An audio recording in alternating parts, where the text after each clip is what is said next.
Refraction के बारे में पढ़ रहे थे, लाइट ऑफ रिफ्रैक्शन। तो उसमें आपने रिफ्रैक्शन क्या होता है यानी कि अपवर्तनांक क्या होता है ये हमने उस दिन पढ़ा था, ठीक है।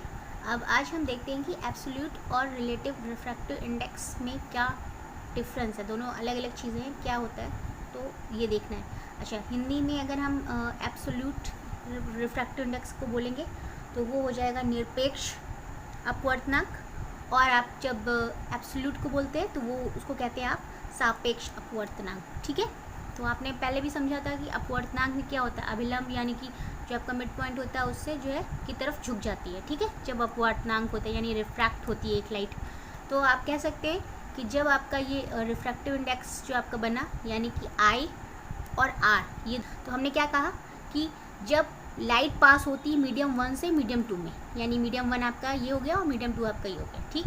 तो आपका साइन आई यानी आने वाला जो आपका आने वाली किरण पे जो बना आपका एंगल आई, और अपवर्तनांक के बाद यानी रिफ्रैक्ट होने के बाद जो आपका रिफ्लेक्शन जो एंगल बना वो आपका आर, इन दोनों का जो रेशियो होता है उसे आप कहते हैं रिलेटिव रिफ्रैक्टिव इंडेक्स यानी कि सापेक्ष अपवर्तनांक, ठीक।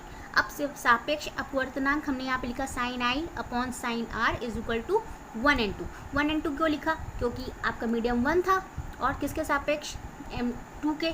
तो आप ये कह सकते हैं कि रिफ्रैक्टिव इंडेक्स जो होगा वो मीडियम 2 के रेस्पेक्टिव होगा मीडियम 1 से, ठीक। तो आप यहाँ पे अगर आपने मीडियम 1 को माना है कि वो एयर है तो आप क्या लिखते हैं यहाँ पे, मीडियम 1 की जगह पे लिखते एयर यानी कि ए लिख सकते थे या विंड लिख सकते थे। हम लोगों ने यहाँ पे W से मेंशन किया है तो इसका मतलब वो विंड है, ठीक है। आप ए भी लिख सकते हैं इस जगह पे। और मीडियम 2 को आपने यहाँ पे जो इंडेक्स दिखाया है वो आपने दिखाया है कि G यानी कि ग्लास, तो मीडियम 2 आपका ये G हो गया। तो WNG आपका हो गया is equal to sine I upon sine R, ये आपका रिलेटिव रिफ्रैक्टिव इंडेक्स हुआ। और क्या कहा आपने, मीडियम 2 के रेस्पेक्टिव होगा मीडियम 1 के, ठीक। तो सापेक्ष अपवर्तनांक ये आपका निकल आया।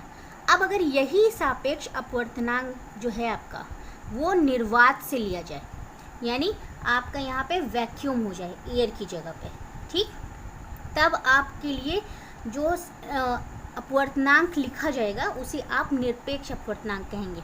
तो एक सिंपल सी डिफिनेशन आप समझ लीजिए, यदि यह सापेक्ष निर्वात के सापेक्ष लिया जाता है यानी जो आपका अपवर्तनांक था अगर वो आपने क्या किया निर्वात के सापेक्ष लिया तो यह माध्यम का निरपेक्ष अपवर्तनांक कहलाता है, यानी कि आपका जो है वो एब्सोल्यूट रिफ्रैक्टिव इंडेक्स कहलाता है, ठीक। अब आप रिफ्रैक्टिव इंडेक्स जो है उसको कैसे आप डिनोट करेंगे, तो sine I upon sine R आपको लिखना है क्योंकि एक माध्यम से दूसरे माध्यम, और आपने यहाँ पे एयर जो आपने लिया आपने यहाँ पे एयर लिख लिया, या आप वैक्यूम में लिख सकते हैं, यहाँ पे वी भी लिख सकते हैं, बट ए हम लोग लिखते हैं, बुक में भी आपके यही मेंशन है। तो बेसिकली आप इसी एग्जांपल को लेके चलिए। तो ए आपका ये अपवर्तनांक हो गया और आपका जी यानी कि मीडियम 2 के सापेक्ष मीडियम 1 का जो हो गया अपवर्तनांक, उसे आपने क्या कहा निरपेक्ष अपवर्तनांक। निरपेक्ष अपवर्तनांक है या एब्सोल्यूट रिफ्रैक्टिव इंडेक्स। एक एग्जाम्पल लेते हैं तो आपको ये बहुत अच्छे से क्लियर होगा। अच्छा, रिफ्रैक्टिव इंडेक्स आपको दिया हुआ है कि वाटर का है 1.33 और आपका इसका रिफ्रैक्टिव इंडेक्स ग्लास का है आपका 1.5। तो आपको पानी के सापेक्ष निकालना है यानी कि वाटर के सापेक्ष। अभी आपने क्या कहा वाटर के सापेक्ष यानी कि 1, और किसके लिए निकालना है ग्लास का यानी कि 2, तो 1 and 2 लिखा हमने। अब आप जाहिर सी बात है अगर आपने किसी ग्लास में पानी भरा है तो आपका मीडियम जो आपकी लाइट है वो सबसे पहले ग्लास में आएगी फिर आपके बाद वाटर में आएगी ना, ठीक है। तो ये आपका सेकेंड मीडियम हो गया और आपका ये पहला मीडियम हो गया। तो आपने क्या लिखा यहाँ पे, आपने लिखा 1 and 2 is equal to N2 upon N1।